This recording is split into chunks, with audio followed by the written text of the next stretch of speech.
Al-Qaida ја менува тактиката.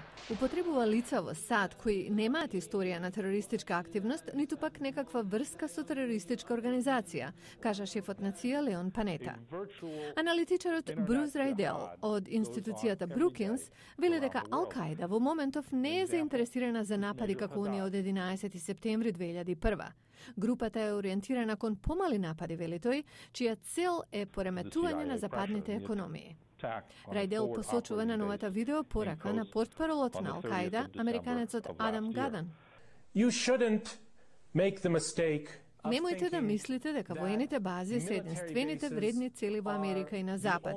Има многу други стратешки места, институции и инсталации што може да се нападнат од муслиманите за да се нанесе голема штета, стои во пораката.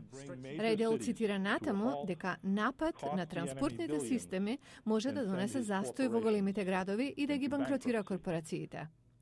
Ал-Каида го употребува и интернет за регрутирање на поддржувачи во светот.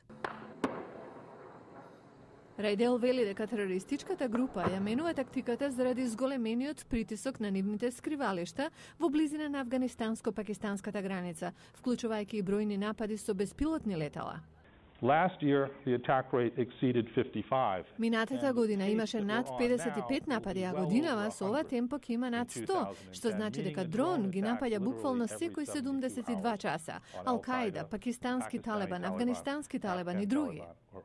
Има мислење дека убивање или фаќање на лидери на Ал-Каида станува неважно.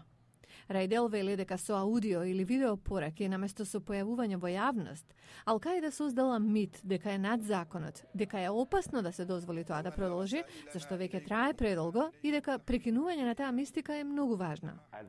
Едвард Лус од Financial Times смета дека убивање или фаќање на лидерите на Ал-Каида нема да биде доволно.